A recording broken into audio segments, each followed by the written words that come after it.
Hi, I'm Weston. I love talking about the Rangers. I'm here to talk about Game 58 where the Rangers lose 6-2 to the St. Louis Blues. Wow. Okay, that was horrific. I mean, that was laughably bad. All right, one taker. This game does not deserve much more than one take. It doesn't deserve anything more than one take. Okay, goals. Let's just go through them. There were 8 of them. First goal, horrific odd man rush given up by the Rangers. Just all alone.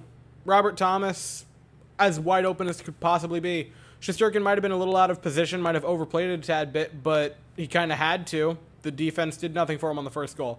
Second goal, Ryan Lindgren in front defending Barbashev, and then just says, and then what if I just stop and leaves? He didn't go to anyone else. He just left him alone.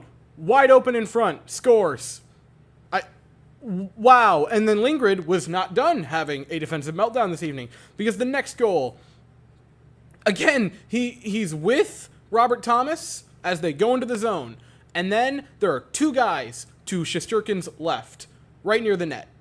And there are 3 Rangers covering them. And so Ryan Lindgren says, I better leave my post here guarding Robert Thomas and go help out there. Robert Thomas, again, I've said this a few times already, wide open. How do you get this clean of a look? Scores. It is 3-0 like that. Strome makes it 3-1 on a power play. You go into intermission and you're like, well, you know what? At least we had the power play goal to finish off the period. So maybe we carry a little bit of momentum into the second and can maybe launch a comeback.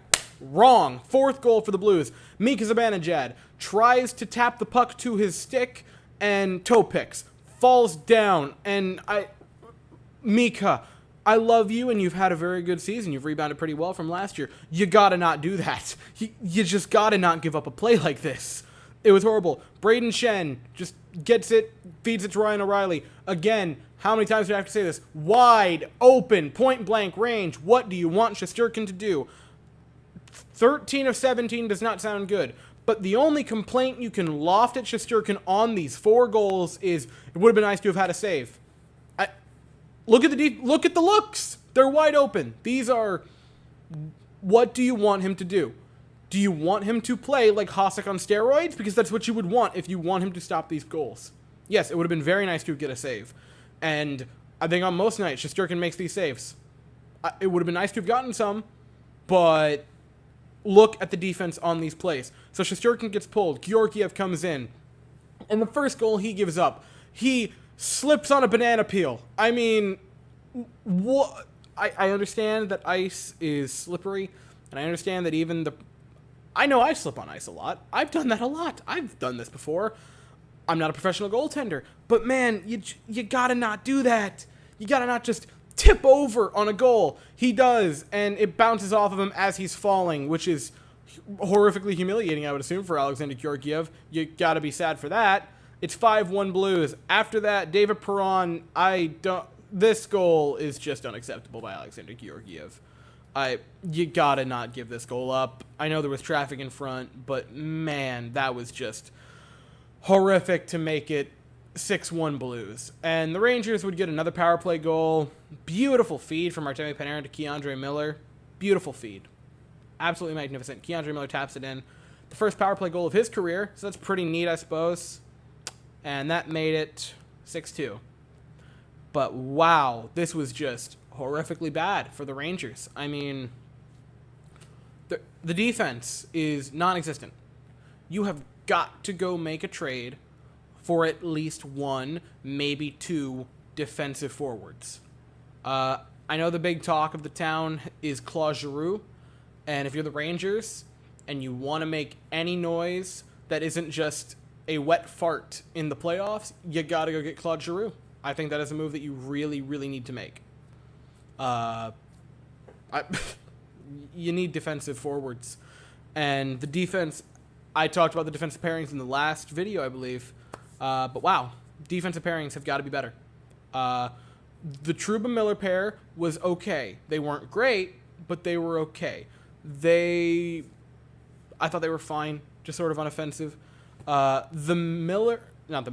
Lindgren-Fox pair, the first pair, was horrible. Ryan Lindgren, this might be the worst game of his career. 2 penalties in the first 10 minutes, and he just melted down on defense. He was directly responsible, I feel, for 2 goals tonight. Gave the Blues, like I just said, 2 power plays. And if you look at expected goals against on Money Puck, the Trouba-Miller pair had .663 expected goals against in 15:44. Lindgren and Fox had 8.92 in 7:18. That's indescribably bad. I mean, that's horrible. And if you look at shots against, it's also horrible. It's 9 shots against them to 8 against Miller and Trouba. And like at face value, that doesn't sound bad. But when you think about the fact that Miller and Trouba had twice the ice time, it's horrible. I don't know what's wrong with the Fox Miller or the Fox Lindgren. I'm gonna get it right. This is a one take. I'm not shooting this again. Like, you got to split them up for a game. I like the pair a lot, and I get that they're best friends, and that splitting them up would make them very sad. And I think you got to do it for a game. If on Saturday we see them play together before the third period, I'm going to be kind of upset. You've got to split them up for a game and just try to get their heads back in it. Put Lindgren with Nemeth and Fox with Schneider. You got to do that, because this has just been ghastly defensively. Realistically, I think the only good defensive pair right now has been Trouba and Miller. And they have been more or less solid. They've had mess-ups. They've screwed up a few times this season. They weren't perfect tonight by any means. But, man, they've been the best defensive pair. And I think, if we're being honest with each other, they've been the first pair, if you're looking at just overall play and talent, for the past, 3 weeks. But no one's wanted to say anything, because the first pair is, obviously, our reigning Norris Trophy winner, Adam Fox, and Brian Lindgren. But, man. And that's the thing. I'm not saying that you need to trade them. I'm not saying that by any means. I've seen some people say that. That's ridiculous. They're good players. Ryan Lindgren is a good defenseman. I will die on that hill. He is good. Adam Fox, he's one of the best defensemen in the league.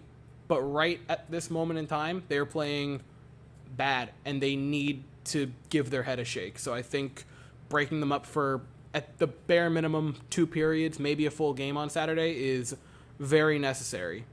I already mentioned it. I'm not mad at Shesterkin. I don't think those goals were really too much on him. I look at where they were when those goals were scored. This was bad. This was a bad game. You play Dallas on Saturday. That's at 8. And Dallas has shot themselves, if I'm not mistaken. Yeah, they've shot themselves into a wild card spot. You got to win that game. I assume Shesterkin's going to start. He has to. I mean, he played 20 minutes tonight and looked bad. Not bad, but, the stat line was bad. I mean,